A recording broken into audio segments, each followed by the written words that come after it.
Hello, everyone. Welcome. My name is Dalisa. Welcome to our second live stream of the Fossil Free Revolution campaign. I am delighted to be your host and moderator today. As I said, my name is Dalisa. I am an organizer and activist based in the Netherlands. And I will be going into conversation today with three amazing activists and artists and organizers who are working in different parts of Europe to dismantle the fossil fuel industry. We'll go more into that a little bit later. And before we get started, we want to note that there will be an audio transcription of this recording made available afterwards. So right now, during the live stream, we won't have any closed captioning, but there will be a transcription made available in the next few days. So please keep an eye out for that as well.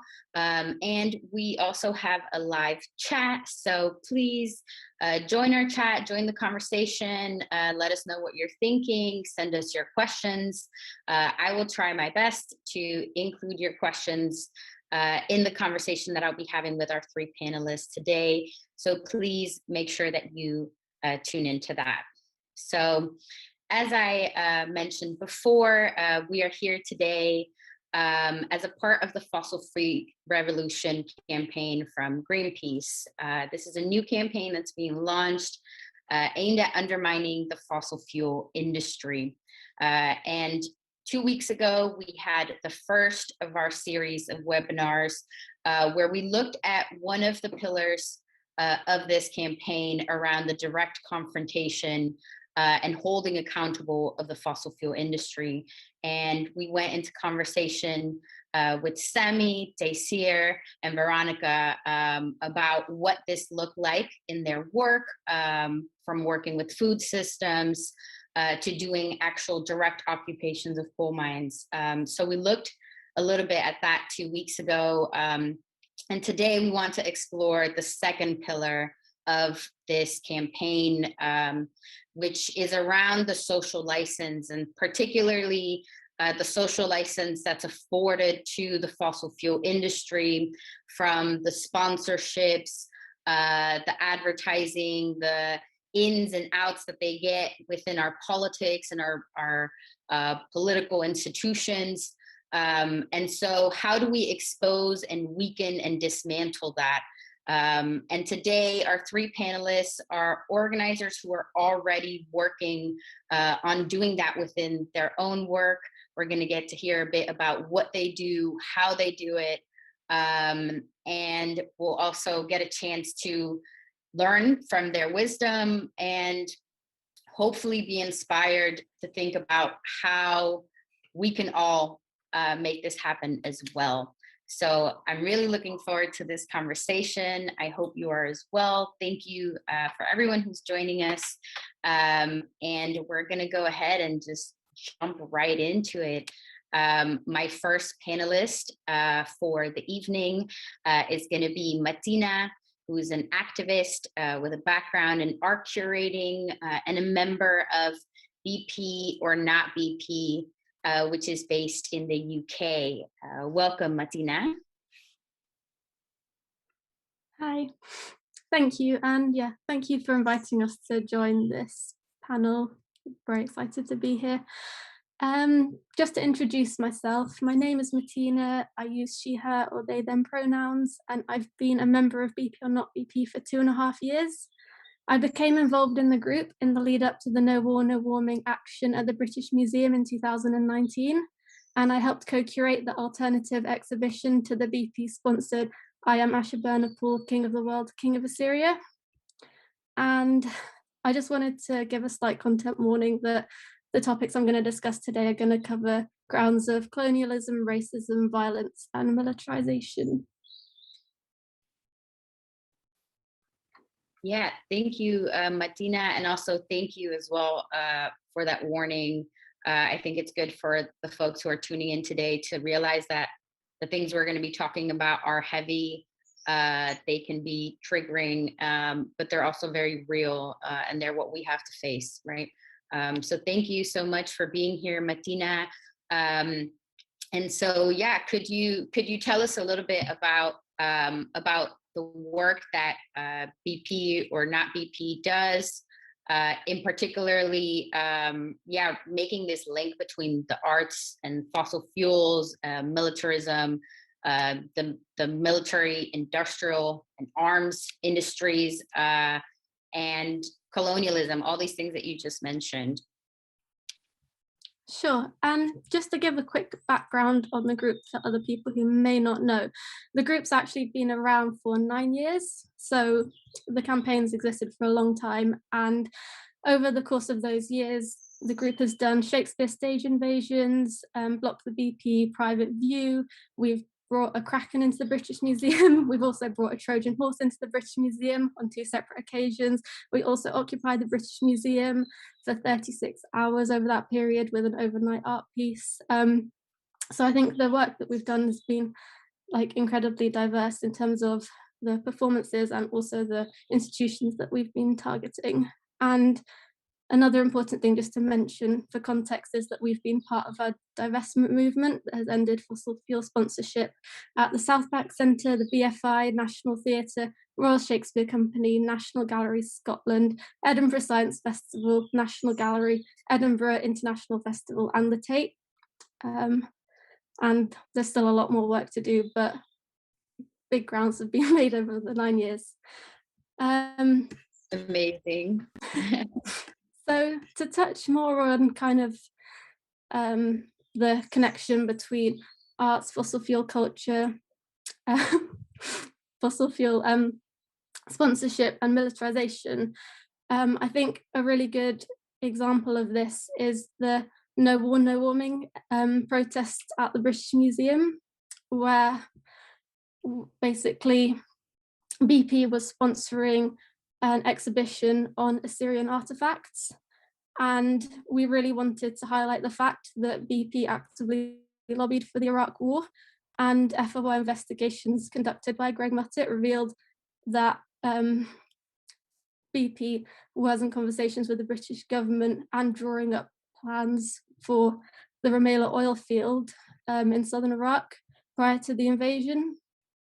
And in the kind of exhibition leaflet, BP were kind of talking about the fact that they were so proud to be sponsoring this exhibition and to also have production in the Rumaila oil field, and basically kind of use this exhibition as a way to talk about the fact that they were bringing jobs into the community and kind of just a really, really kind of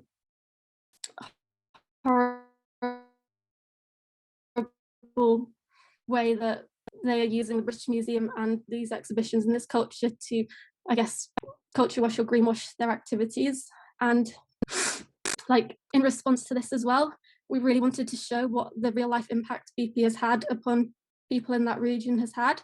So we co-curated an exhibition which showcased contemporary Iraqi artists.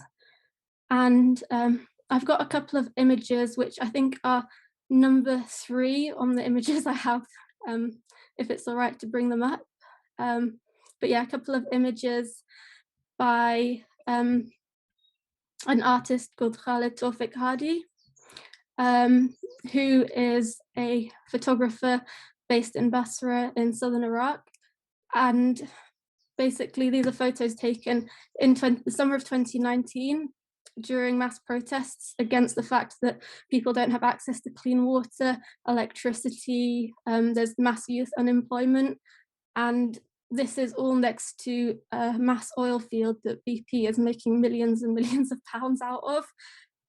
So there's just a massive, like a stark difference between the fact that, sorry, that's the wrong phrase, but there is just kind of massive disparity between the fact that BP is making so much money off a land whose people are actively suffering from them, and not only them, but from the fact that they lobbied for a war in this region to make the region so unstable that they could sign a contract for an oil field with very little pushback. And I think something really important I wanted to share as well was that in the exhibition, the photographs were accompanied by a text, and I just wanted to read that out because I think it's just incredibly powerful. So, in the words of Khalid, as you look at these photos, remember Basra. In Basra, all the wars weren't enough for us to die in them. It became outdated that we died by bullet or by car accident. Now even the taps kill us, the very taps that are the sources of water to our houses. Remember the 18 young people who fell martyrs, the dozens of wounded and detainees, the hundreds of people who were poisoned by unclean water. Remember that there are people whose lives are still in danger because they demand a free and decent life and stand in the face of all tyranny and oppression. So I think for us, it was just incredibly important to bring these narratives to the center of the conversation and just really unpack the hypocrisy that the British Museum is conducting by allowing BP to gain cultural license from the exhibitions that they put on.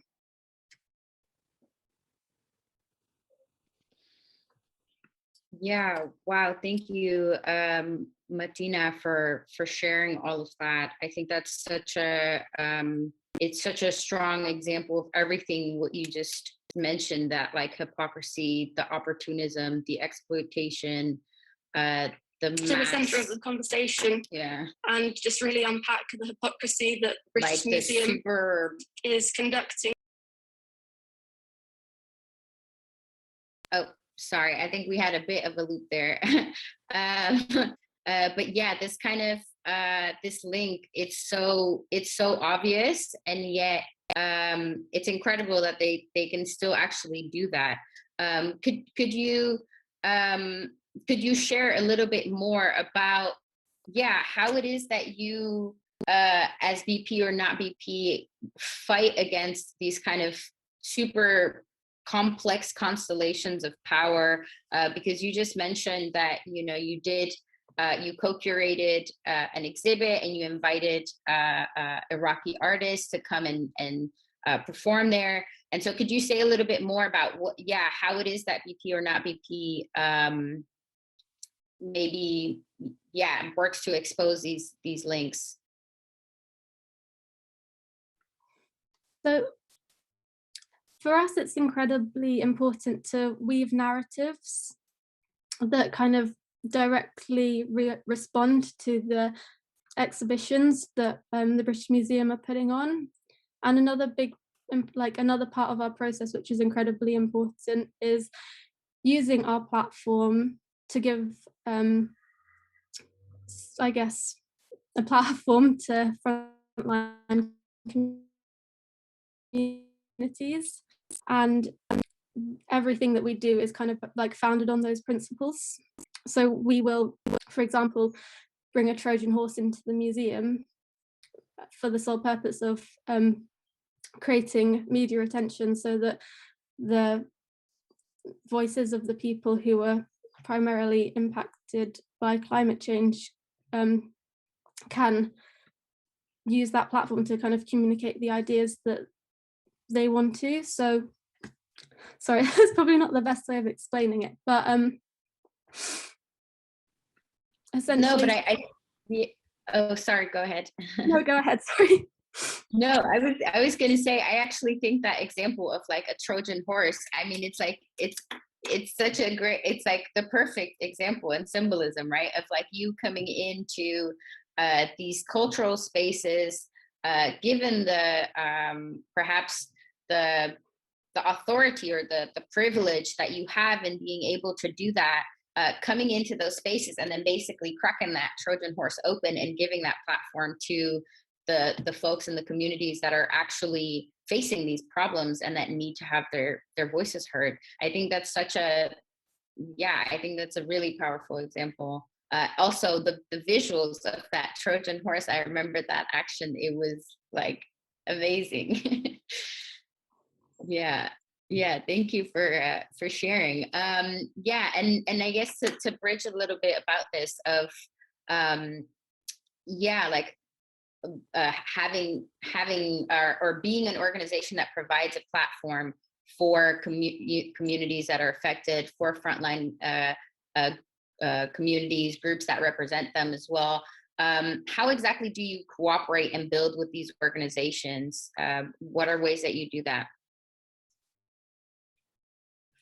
So I think we are very much coming from a position where we have kind of long-term relationships with a lot of frontline communities and their relationships that we've built over years and years. And I think it takes a lot of time to build up the levels of trust that we now have with some groups. And that's something that we're incredibly, incredibly grateful for, that people put the trust in us to tell their stories, because a lot of the time, those communities, they can't physically be in the space with us for a variety of different reasons. And it's incredibly important for us that our process is going about the way of, what can we do to support you? What stories can we tell that support your campaign? And we don't want to be going in trying to get a group involved for some kind of act of tokenism or some kind of short interaction. We want to have long-standing kind of relationships with these groups.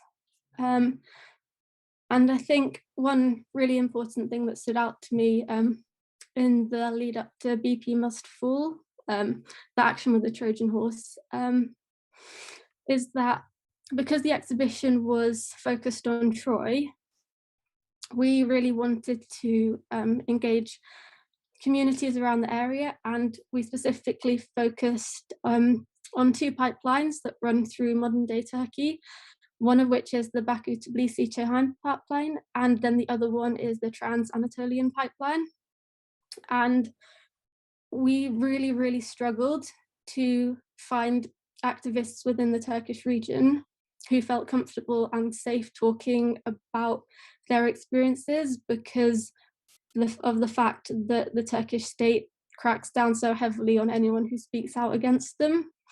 And we spoke to one activist who in the end had to pull out because they were worried about their own safety, who was saying that anyone who speaks out is basically subject to forced kidnappings. And this is essentially the reason why they didn't feel comfortable telling their story. And I think that was just an incredibly, I guess, upsetting experience to kind of come into contact with. And as well, during that research process, especially in the building process of the BTC pipeline, a lot of research was done, and there was also a lot of resistance against the BTC pipeline, which is heavily funded by BP. And anyone who spoke up against the pipeline was put in prison and tortured. And because of the way that BP utilized the Turkish military brutality and their pipeline building process, they were charged with human rights abuses in 2011, but they were still willing to work with the Turkish government to build another pipeline, the Trans-Anatolian pipeline, just a couple of years later. And another thing that personally really emotionally affected me, because I have a Kurdish heritage as well, was that Turkey used their genocide against Kurds to further kind of aid the process of building this pipeline, because the pipeline went through tons of Kurdish areas, and all of the interactions of forcibly displacing these people was just built on years of brutality. And all the meetings that were explaining this process to people who lived there were conducted in Turkish. Many of the Kurdish people who lived in the areas, they didn't even speak Turkish. They didn't understand what was going on. And in return for being displaced, having their entire homes and livelihoods taken away, they were given money, which was the same amount as some tea leaves. Um, so I think it just really shows what BP is willing to do in order to get some gas and some money. And then the British Museum allows them to culture wash their activities by claiming to have respect for these cultures.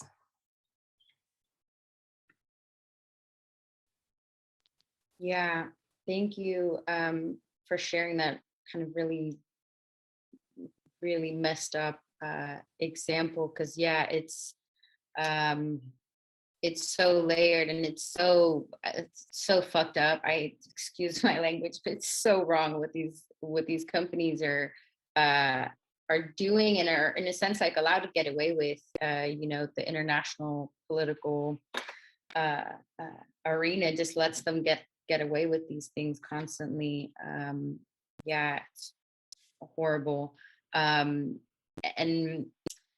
perhaps it's almost like I it's so hard to shift after, you know, an example like that to just go on to another question, but just perhaps a question that connects with this is is there a particular campaign or project now that you're involved with that really speaks to you? You know, you're mentioning this particular one, but yeah. I think on a slightly different topic, but something that I think is incredibly important at the moment is as a campaign is focusing back in on other institutions. And right now the Science Museum in London is sponsored by Shell, BP and Equinor, and they've released an exhibition on climate change and the solutions to climate change, which is sponsored by Shell. And I mean, there's not really words for it.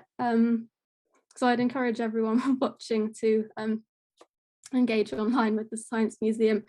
And we also have a petition.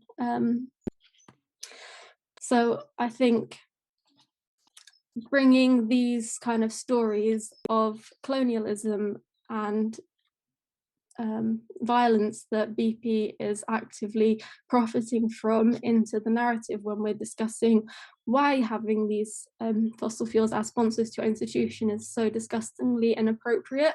And there are so many sides to focus in on when it comes to climate change, because everyone's impacted by it. And I think bringing in the kind of the very roots of these companies, which lies in colonialism and militarization, is so important, because it shows that there's no way for these companies to adapt and grow, because there's no place for them in a civilized world, because they are violent, destructive companies from the very core.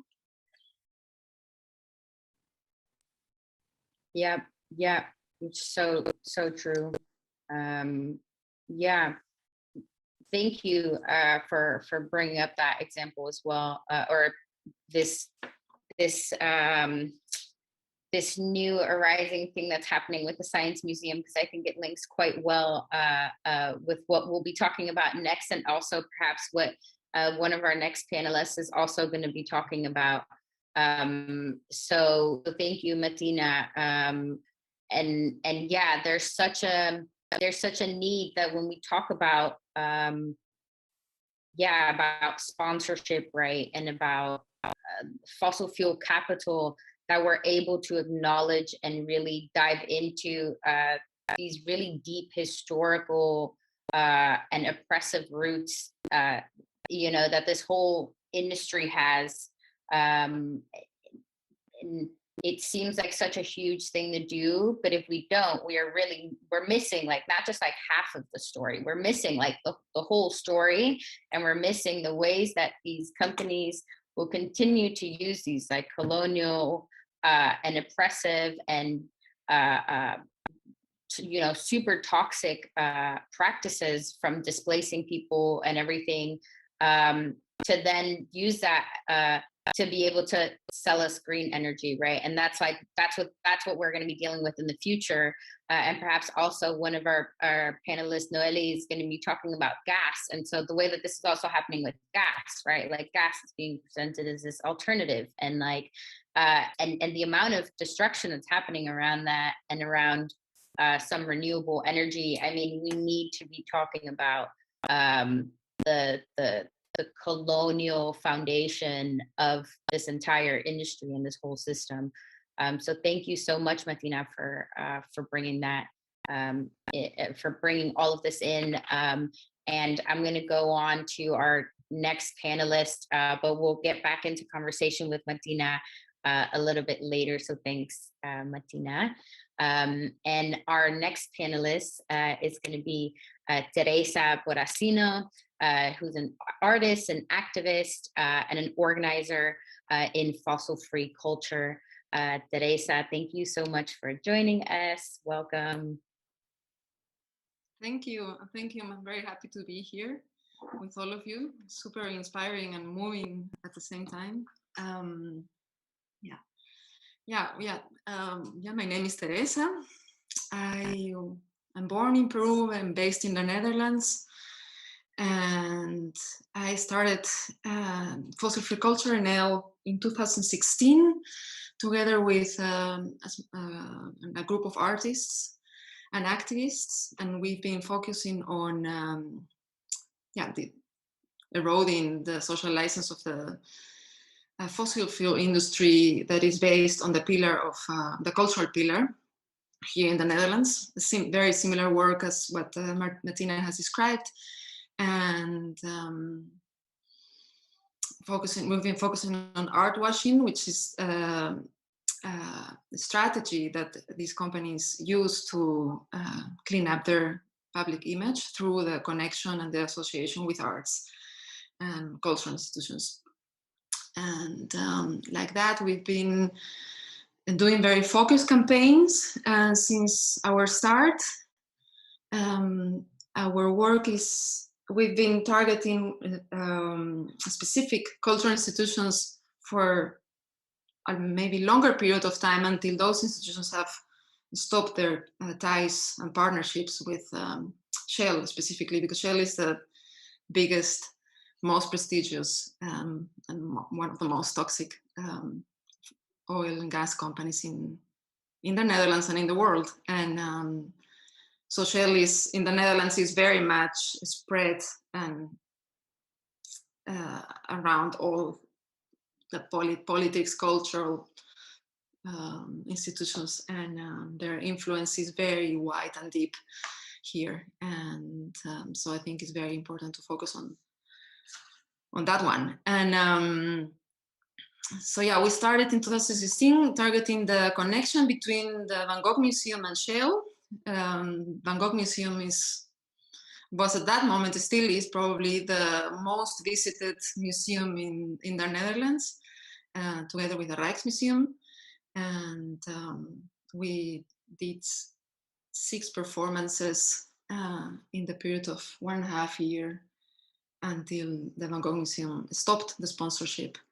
And then we moved on towards the Concertgebouw, the concert hall, the place of the elite, the cultural elite in the Netherlands, and carried out also 5, if I remember correctly, 4 performances until they recently stopped the beginning of last year.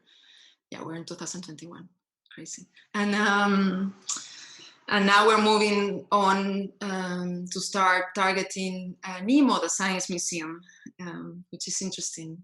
That's a connection with the campaign in the UK, also sponsored by Shell.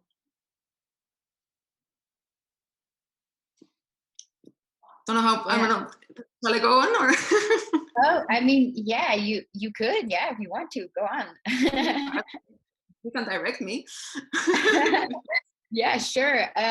No, I mean, I also quite familiar with the work of fossil-free culture, and so perhaps could you maybe say a little bit more about when you say like performances, like what what does that mean? What have you done? What are some of the things that, that you've done and that have also been successful? Because as you mentioned, there have now been multiple institutions that have very quietly divested since fossil-free culture started its work, right? Yeah, it's true. Because not only the Van Gogh Museum and the concert hall stopped, but at the same time, many other have like, this work has had like ripple effects. At the same time that the Van Gogh Museum, Mauritshuis and Museon is a science museum, a smaller one, also decided to cut the sponsorship. And yeah, the Museum of the Tropics, the Trope Museum has also stopped. The Film Museum has also stopped. It's like, I mean, it seems like either the cultural sector has started to realize that they can't be part of that toxic practices, because they are facilitating all these practices that Martina has very eloquently described, and by association. And at the same time, Shell is moving their strategy towards only sponsoring science and innovation, and moving away from the arts and culture in the Netherlands, which is also an interesting strategy. And we can't, of course, measure the impact of our work in numbers, or I mean, we can measure that we did so many performances in 2 museums, and those had very concrete effects. But all the other ripple effects that I'm mentioning, and this moving strategy is unmeasurable. And that's also part of the artistic work that we are carrying out.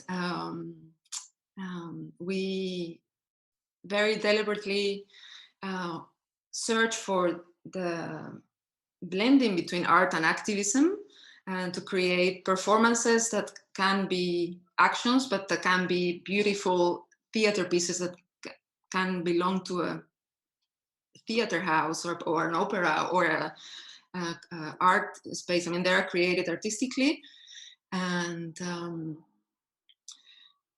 we use disobedience in our work. We don't ask for permission to perform. But we are rightfully there because we step into a museum with our tickets, and but we don't announce it, that it comes as a surprise. So that also creates attention, and how the security reacts or responds to our performances also becomes part of the dynamics of the performance.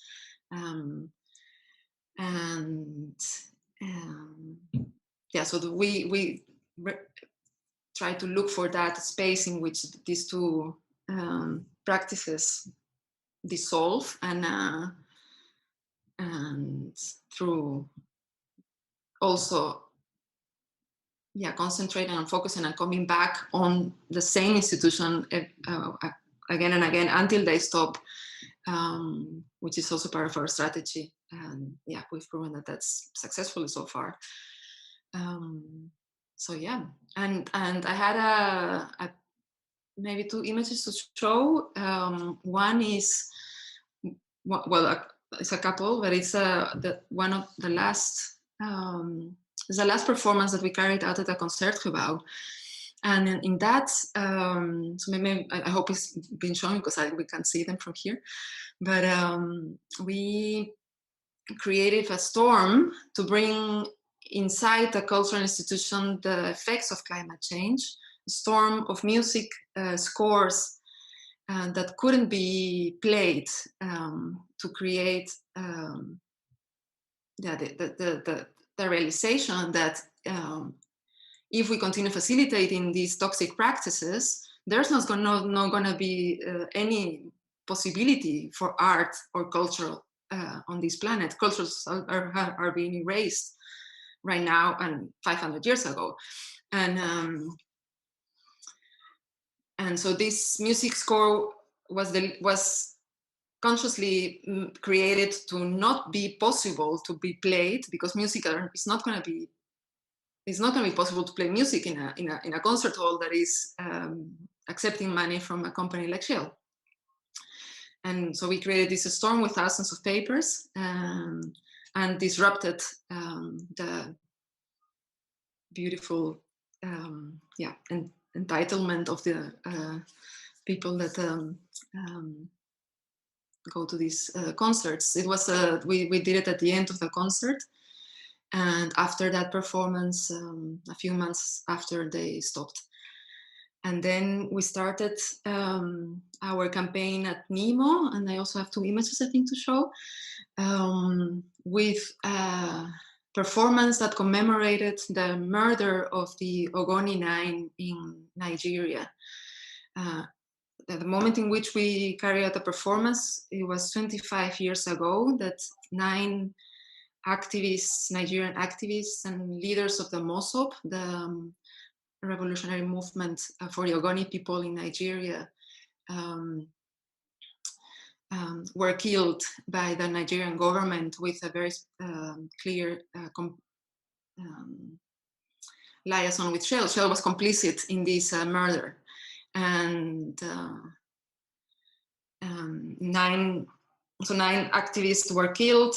One of them was Ken Saro-Wiwa, who was a poet, and we projected one poem, the Ogoni Star, on the walls of the Nemo, while we carried the torches that symbolized, or were actually literally the fire of their resistance. So to symbolize that we are carrying their resistance in solidarity. And because justice hasn't been made yet. And it's important to acknowledge that in this moment in which yesterday a little piece of justice was made for the murder of George Floyd, but there are so many justices that have not been acknowledged and have not been achieved so far. Like so many people in the Ogoni land that were killed by Shell.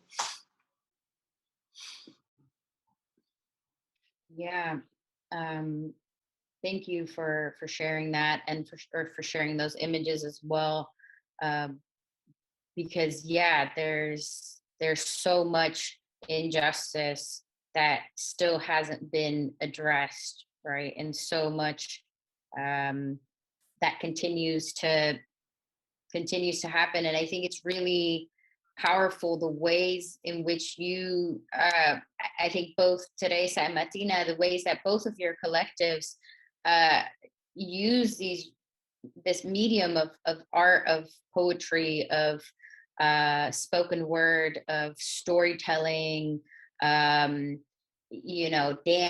music, all of these things, and use that to convey these really painful topics and these really painful issues that we have to face, because sometimes saying these things to people doesn't really work, or at least it doesn't have the same effect. I think if you to see the words of Ken Saro-Wiwa projected so immensely, to see the row of people standing there with the fire, it moves you in a different way than to just tell that story of what happened, to the Ogoni people, and that story of the Ogoni 9. So I think it's so powerful how you use art in that way. And I also wanted to perhaps one last question for you, Teresa, is, can you tell us about any evolutions that have happened in the ways that you as a collective organize, and shifts in thinking, in your practice? We spoke a little bit briefly before, and you mentioned this thing about intentional adaptation. Very curious if you could tell us a little bit more about that. Sure, and it's been definitely a very challenging time now with the pandemic, to target museums and cultural institutions while all of them are closed in lockdown. And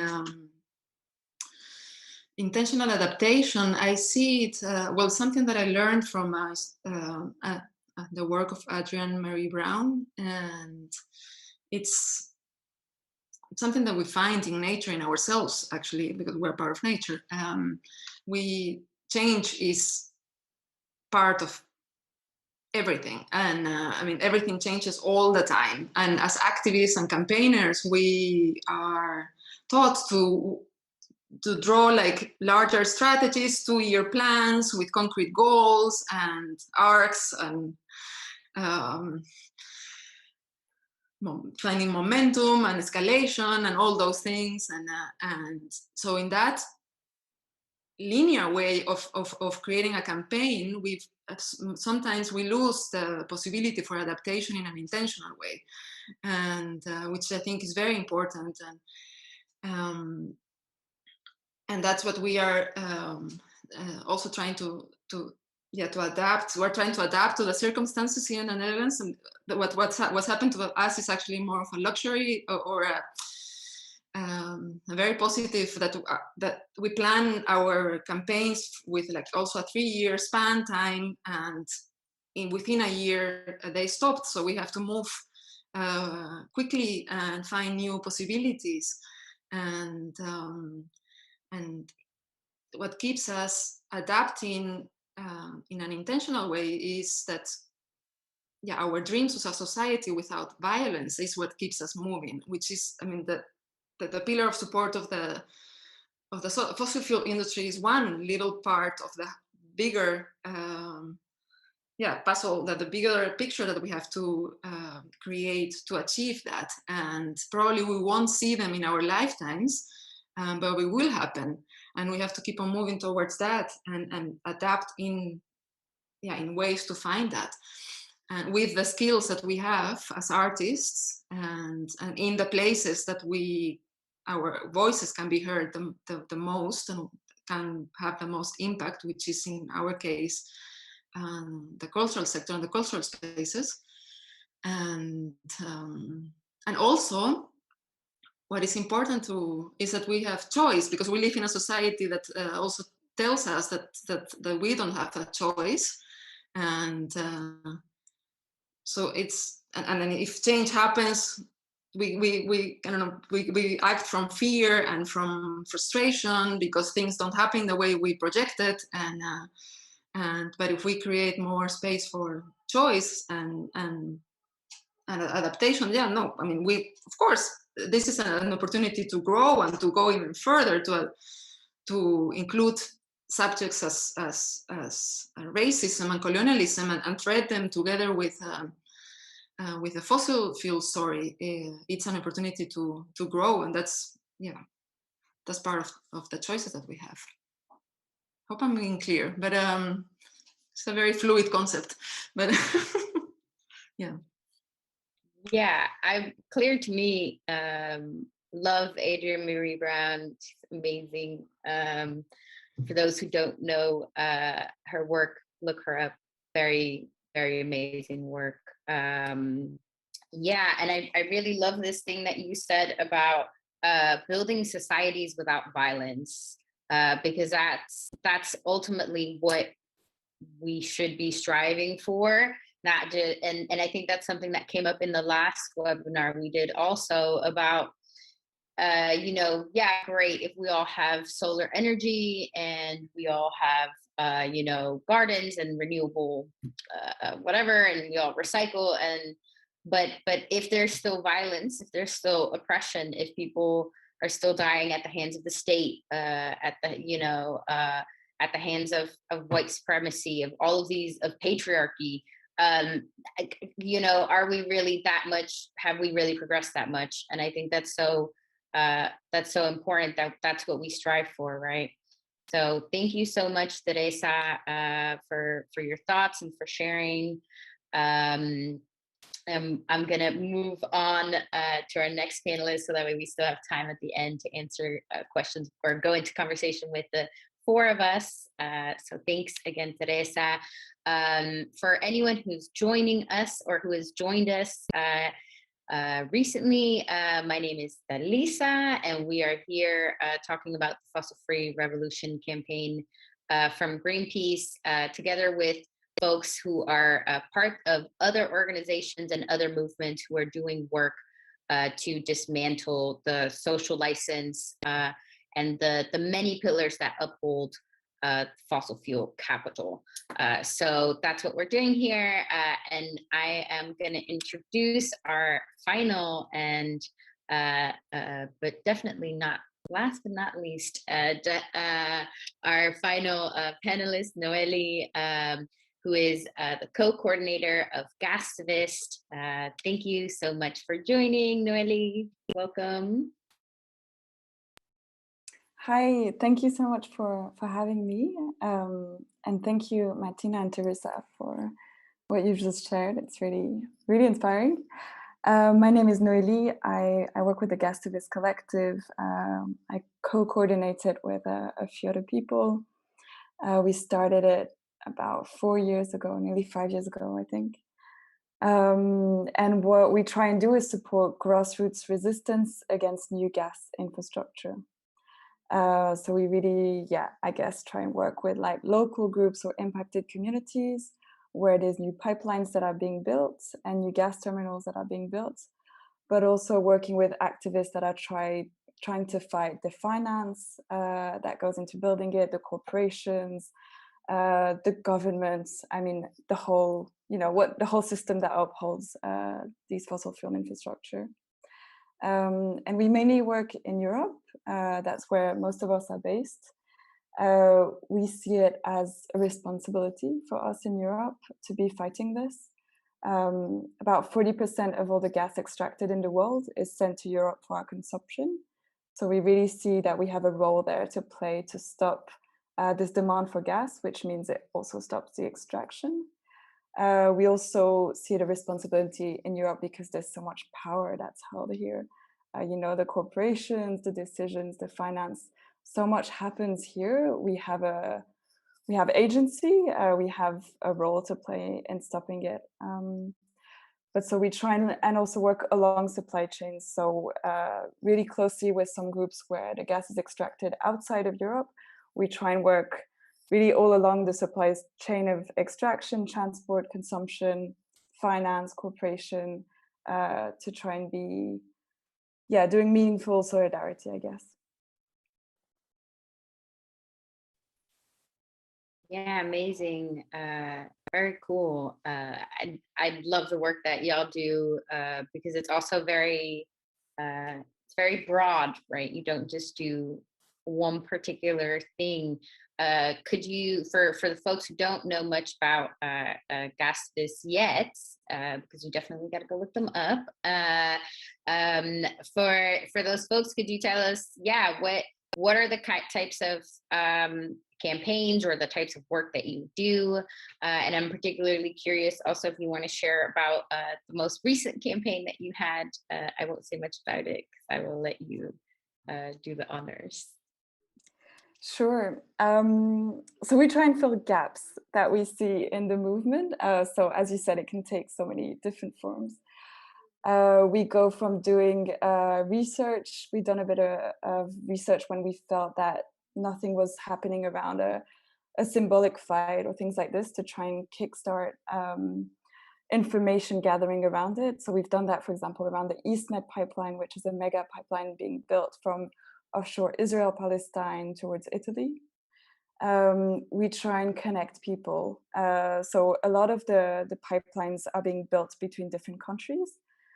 So we play a role in connecting, for example, people that are in Catalonia with people that are just over the border in France to try and make sure that people are fighting internationally together. We try and push NGOs to have a better position on gas, to be more vocal around it. Gas is still really being sold as this like green transition fuel. There's still a lot of work in terms of getting people to really see it as the fossil fuel that it is. And then we try and do more creative stuff, which is, I guess, what you're referencing to. The last big project that we did was just on the 1st of April, which is April's Fool's Day in a lot of countries. It's not relevant everywhere, but we did ad hacking. And if people are not familiar with ad hacking, it's basically the art of taking adverts and making spoofs out of them. So creating fake adverts and then going around town and putting them up as if they are real adverts. And so really playing with the fact that the fossil fuel industry uses their marketing a lot. They have, I mean, so much money that they put into their marketing campaigns to have a social license to be able to operate. And we really try and I guess help, we say we help them tell the truth. So we redo their adverts for them. We work with artists and designers, and then we try and show people what these companies are really doing around the world. I've got a picture that maybe it's possible to show. And so just at the start of this year, we worked with about 15 different groups across Europe to really, we didn't want to do a day of action. We really wanted it to be a useful new tactic that we were sharing with groups. So we had a lot of trainings explaining what is narrative work, helping groups choose a target, helping understand how you can do ad hacking in a way that is safe or that makes sense for you, and really developing with all these groups a narrative that worked locally for them. And then these groups, did these fake adverts, went around town, changed the address at bus stops, and it was a really nice success. It got a lot of social media attention.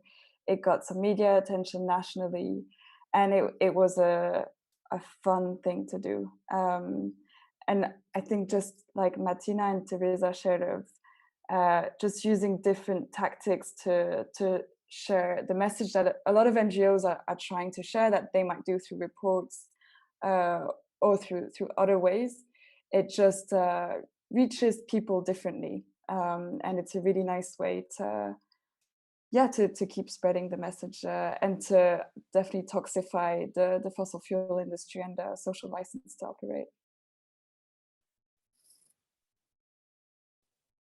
Yeah, the ad hacking, so like the posters were amazing, and also correct me if I'm wrong, but I had also understood that basically most of the posters were also designed by actual local artists in these different areas, right?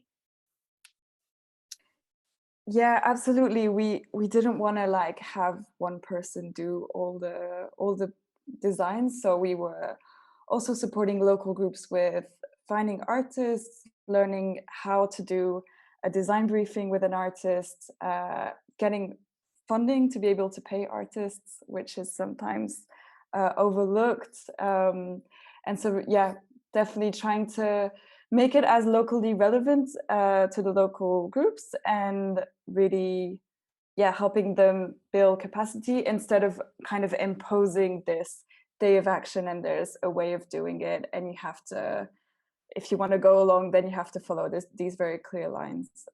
We try to do it a bit differently, and it's always a risk, because local groups have a lot on, so if it's not interesting for them, they're not going to be involved. But we were super happy about also this kind of community that it created, and we're definitely thinking about doing it again next year. So it was a nice experience.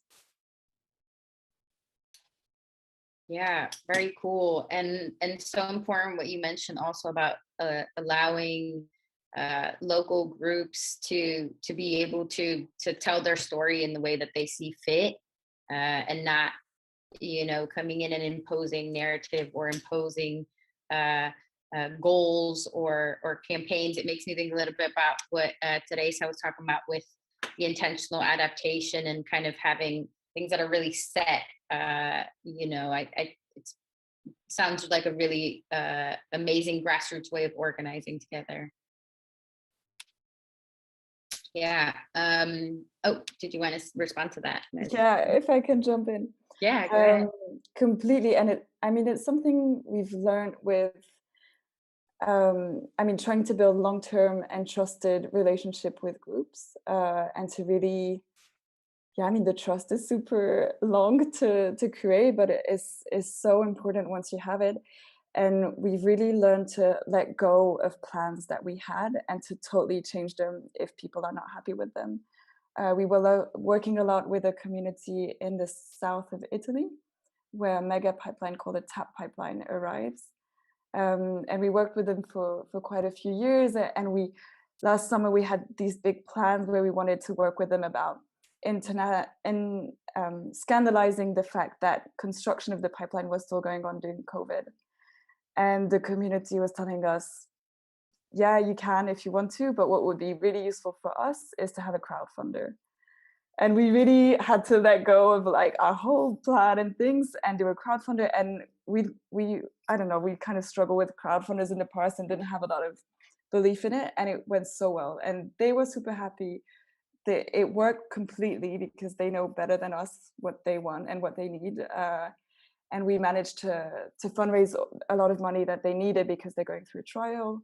And for us, it was a huge learning experience of being able to adapt and to, we talk a lot about centering some voices and listening to people. It's much harder to do when you've had this whole strategy that you've worked on and that you have to let go. But it was so cool because it made total sense and it worked completely. And it's something we try and do.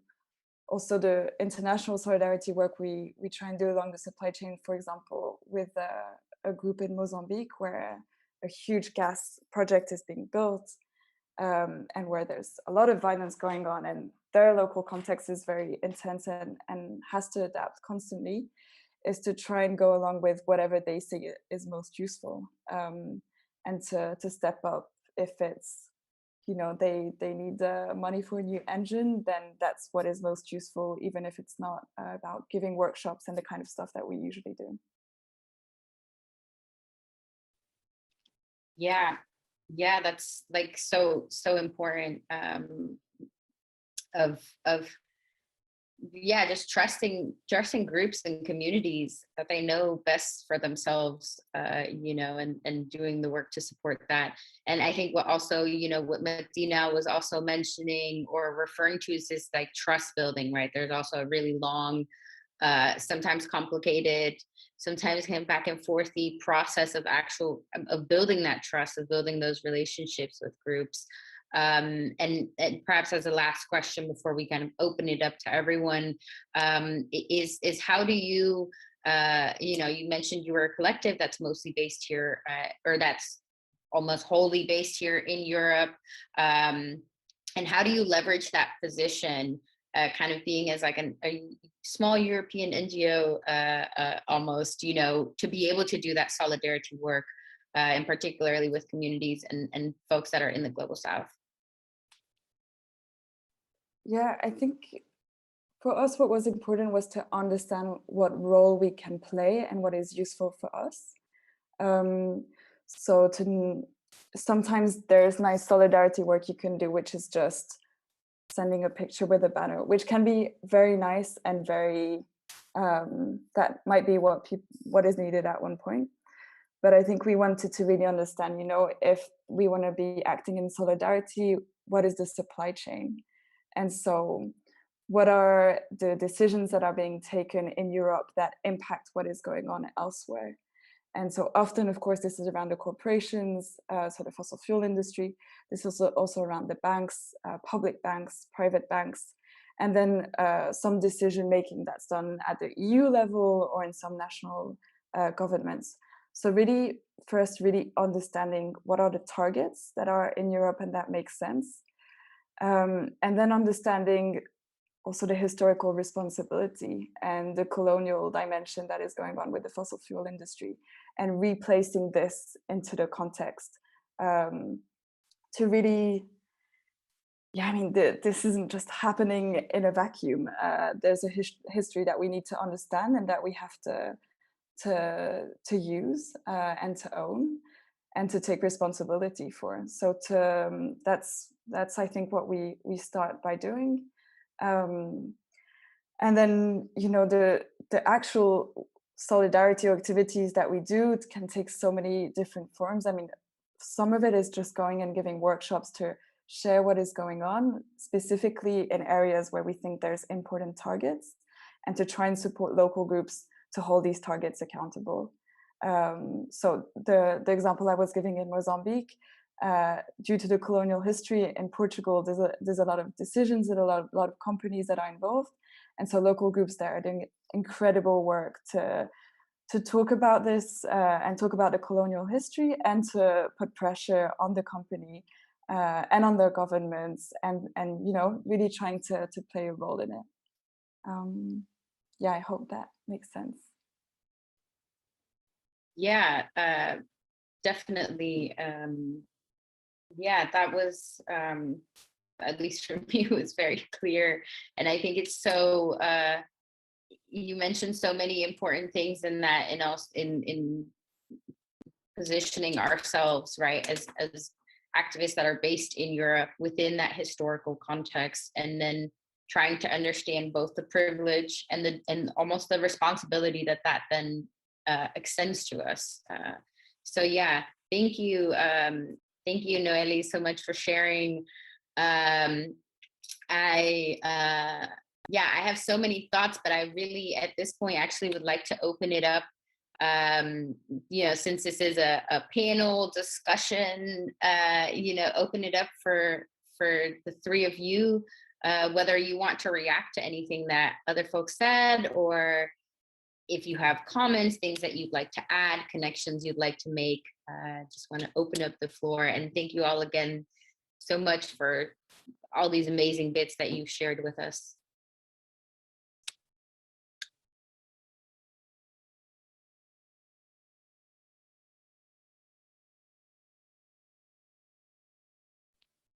If no one speaks, I'm going to start pointing at people. This is going to be like class. Someone's got to go.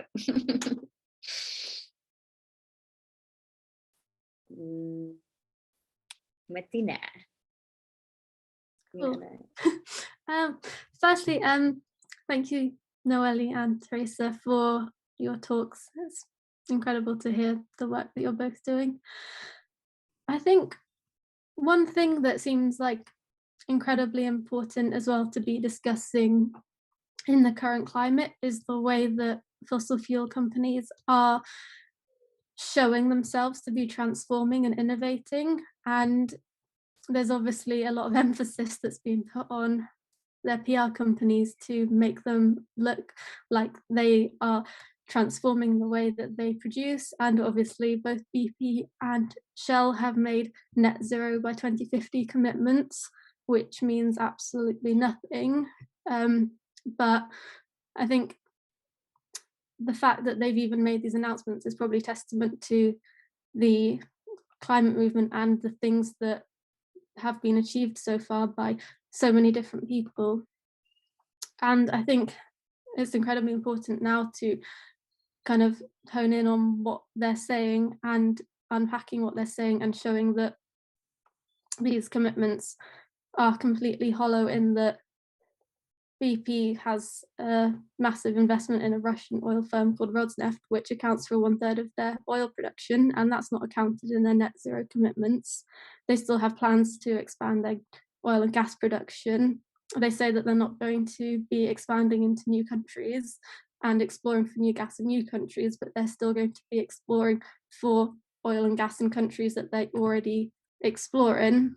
So there are just so many commitments that they've made that need to be unpicked and need to be held to account. And I think that's also something that is incredibly important for us to be doing as well.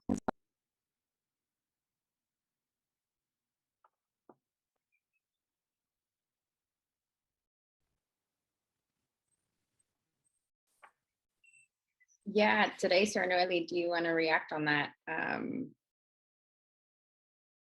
also like what's next, right? Like what's this kind of the new and growing threats that we're going to continue facing? Yeah, I wanted to react to that. Totally agree. I mean, we're faced with a very challenging moment in which this. I mean, the greenwashing creates the fiction of green capitalism, of that we can continue our way of living exactly in the way we are doing, but only tweak it a bit to make it look a bit more green, and it will all be fine. So that's super, super dangerous. And I think our role is to tune I was, while talking to you in the prep conversations, Alyssa, we were talking about working with the frequencies. I remember that like lowering the voices of these corporations while amplifying the voices of the people and the communities that are impacted, and the real the real impacts that these companies create. So our task, I think, is to like play with the decks and lower these completely false commitments while amplifying the actual facts, that what is happening right now and what has been happening for hundreds of years now. And in that way we can correct those narratives.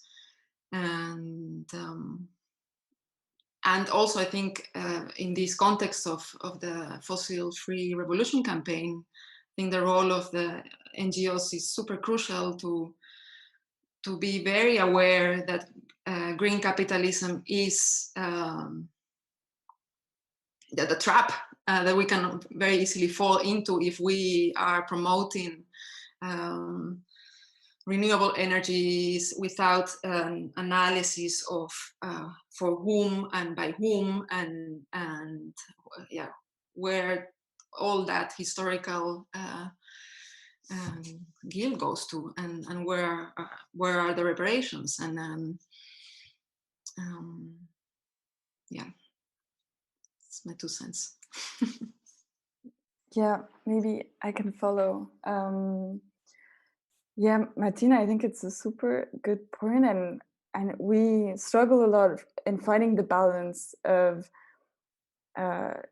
calling out the full solutions and not also find another trap, which is the fossil fuel industry making things overcomplicated, and then us spending, I see with gas, so fossil gas, now we're starting more and more to talk about it, but now the fossil fuel industry has started talking about hydrogen, and there's like 10 different types of hydrogen.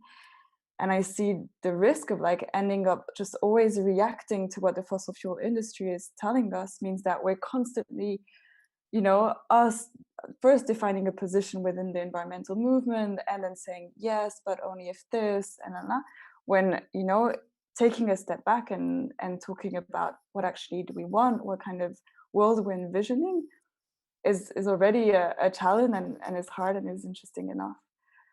So to be able to really call out the full solutions, but still be able to us set the narrative, and to us set the frame of the discussion without falling too much into also overcomplicated technical debates that are, I think, important for us to really understand, but not always important to communicate in that much depth. I feel definitely around gas that for me, it's a trap that the industry is setting for us. And if I can ask a question to Martina and Teresa, I'd be super interested to hear how much in your work you explore the solutions and the kind of like system that we're hoping to, a society we're hoping to create and to build, because I find in using art and the different mediums, it's really the most inspiring, if not essential, way to really be opening these conversations. And it's something that we struggle a lot in our world of campaigning. I love to hear how it's been for you, if it's things that you do, and if you've got any advice. I can start. We don't, not yet, but we are. We actually just wrote plans for 2021, the second half of 2021, and next year, in which we want to create experimental sessions in which we bring activists and artists together in one room and to imagine what are the possible alternatives. And not, of course, not to start from scratch, because I mean the alternatives are there in place and have been there for hundreds of years. They're carried by indigenous, ancestral ways of living, or other that are being erased by the dominant capitalist neoliberal narrative. And so maybe instead of creating new ones, it's like recuperating the visions. And so we want to organize these spaces, because we find also the collaboration between artists and activists very fruitful, very productive, very creative, and often we see that artists can create these visions, the power of imagination, but they keep them for their for art spaces, and don't share them with the movement. And so if we create these spaces to share this, it would be very,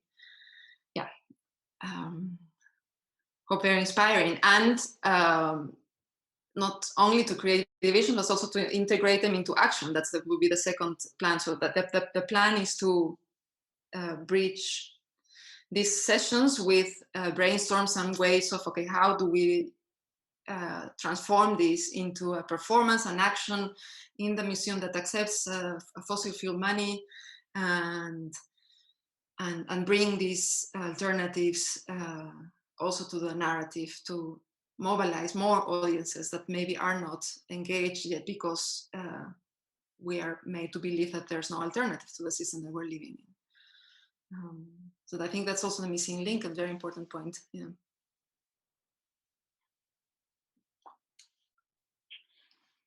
Well, thank you. That's a really good question.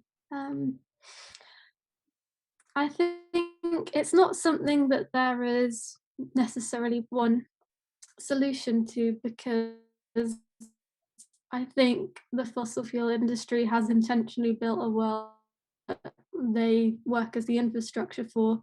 And I think getting through that is going to be a long process.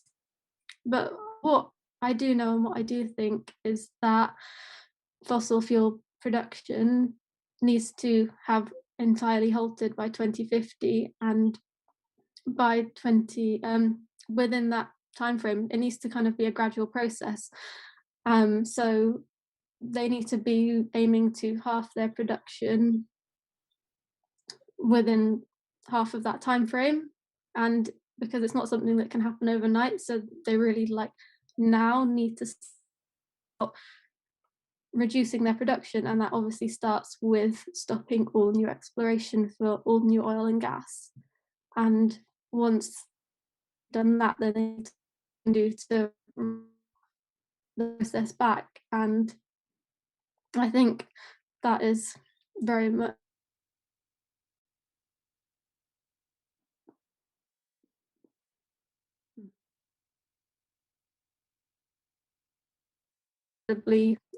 vague commitments to being net zero, and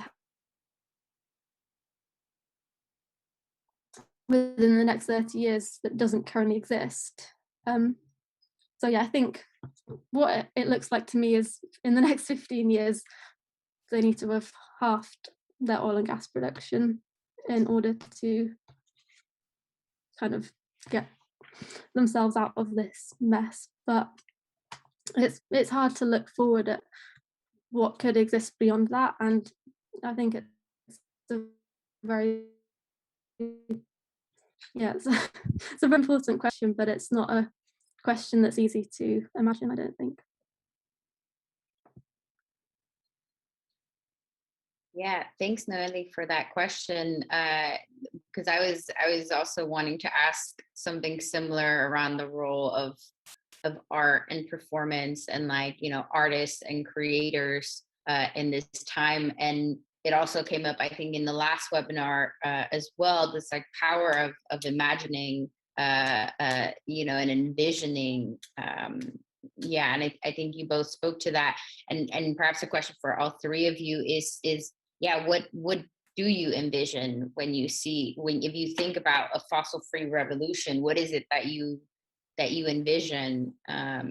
which might be a really big question, but I curious what what would be your 1 minute elevator pitch for the way fossil-free revolution should look.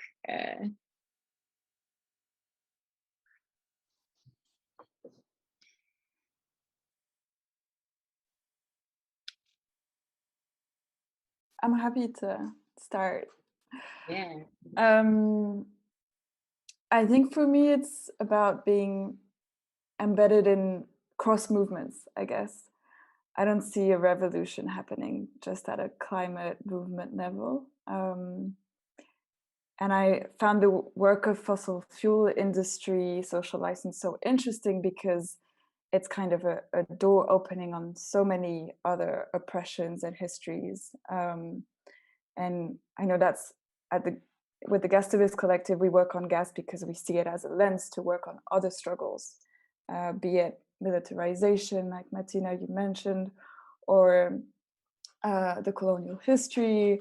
So for me, if there's a revolution that's going to happen, it really has to come out of the climate bubble, and to deeply, I guess, be also focused on forwarding the revolution from other movements outside of just fossil fuels.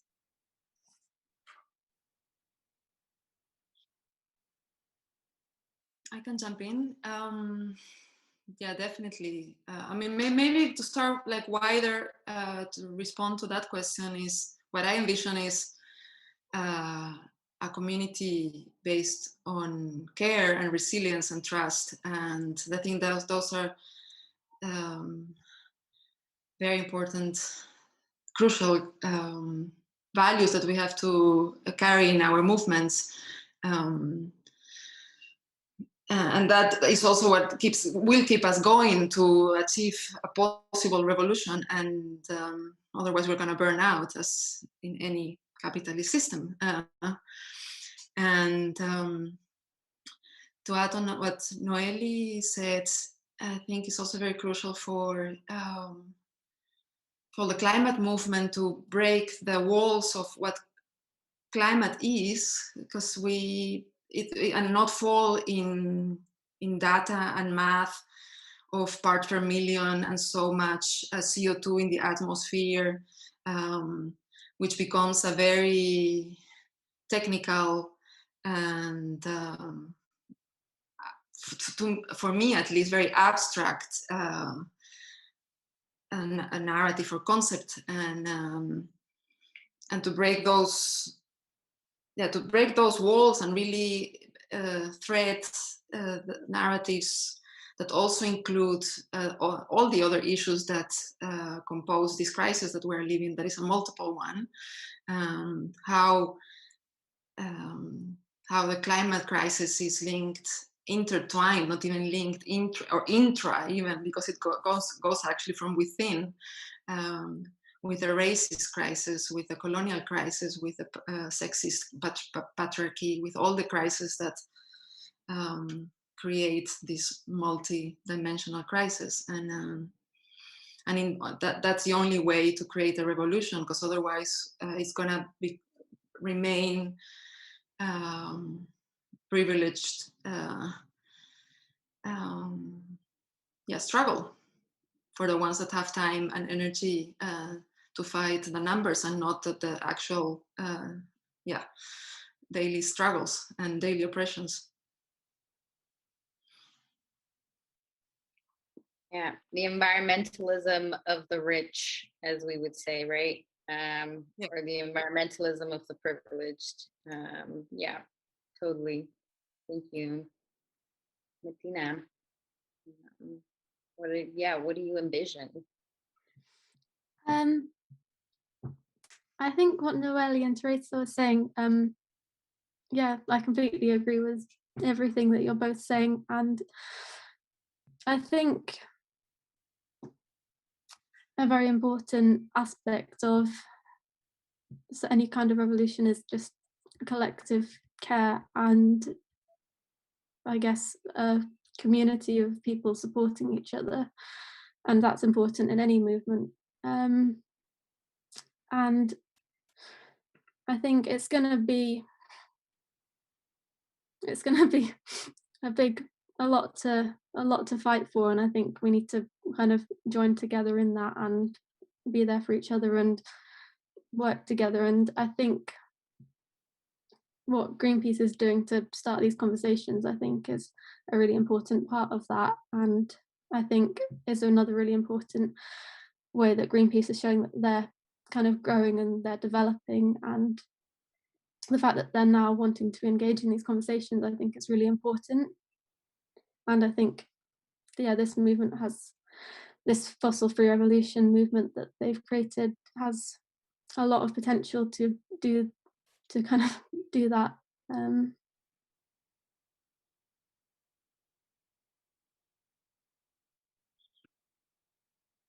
Yeah, thanks, Martina. Yeah, and what you just said almost leads me perfectly into my my last and final question for the three of you as we wrap up today, because obviously the three of you are a part of organizations and movements, not just the ones that you spoke about today, but also many other collectives, but not necessarily Greenpeace itself. And so a lot of the folks who've been tuning in today will be tuning in the coming days as people rewatch this. Are part of this network of Greenpeace. And a question, maybe my final question would be, is what do you think that, for both folks who are a part of Greenpeace, but also, just people who are watching, who want to get involved, who want to support the work that you're doing, the things that you've talked about today. What are some ways that people can do that? And also, what are some ways that Greenpeace, as an NGO, right, and we think of it as a really big global NGO, what are some ways that that folks can support and engage with the work that you've shared today?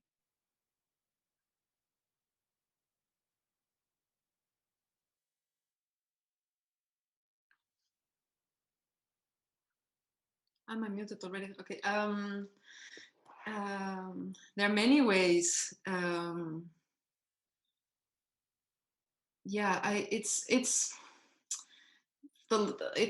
The world of disparity. It's Greenpeace International is huge. I mean, as far as I'm concerned, and the groups that we're talking about here are small, and they're doing very impactful ways with very impactful work with like a lot less resources. So maybe distribution of resources is a point, and amplifying,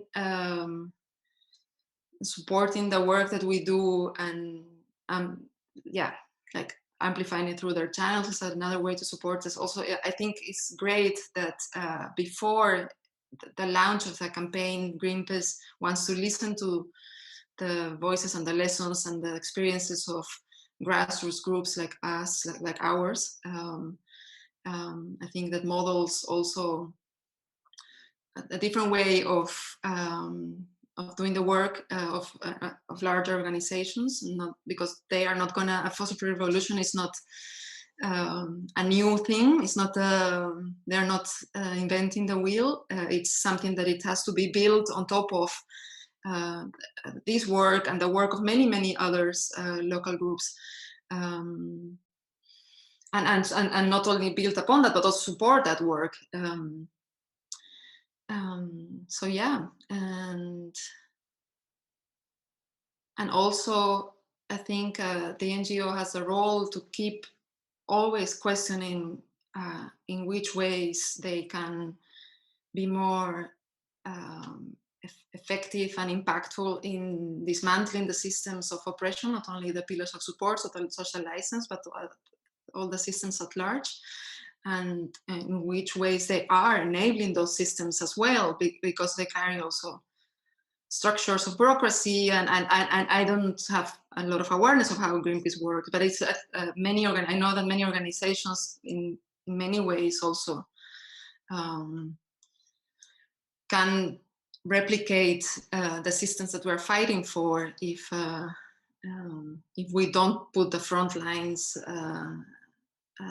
if we don't center those voices, if we don't do the work. There are many examples, but I think that's an important point. Yeah.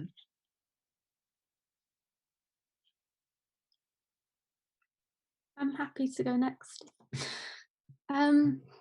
I completely agree with everything that you're saying, Teresa. And I think another thing to add on to it would be maybe the way that Greenpeace works with other groups. I think it would be like incredibly important for them to look into non-hierarchical ways of working with other groups and really working out how to have relationships with other groups where there isn't a power dynamic, because obviously Greenpeace has a lot of power, they have a lot of resources, and I think in working with other groups in this way, that's something to address and to work out how to create organizing structures that don't uphold that power. I think that is something that will be like incredibly important in order for this movement to really work and do what they've set out to do. I don't think I have anything else to add because Teresa outlined everything so well. Yeah, so I can jump in. I think it's important for Greenpeace to give space to others, but not to disappear. And I think it's probably a difficult balance to find when you have a lot of power, a lot of space. But I think it's dangerous to just want to give space to others and end up doing nothing. And there's many ways that Greenpeace has in the past and can still do of amplifying really well and finding these non-hierarchical dynamics with local groups, spending time probably talking with them and understanding what is their needs and what would be useful, and then amplifying their work, because Greenpeace has this amazing platform, reaches so an audience that's so much bigger than what we would ever hope for, and so about using this great platform they have to be able to uplift others is great. It's a really cool thing that they can do, and so it's just about finding a way of doing it in a respectful way towards others. And then it would be amazing for Greenpeace to have a more vocal stance against gas. That's definitely something we're pushing for. So I'm going to take the opportunity to say so. I know they're working on it, but it'd be great if they could be more vocal and clear on fossil gas.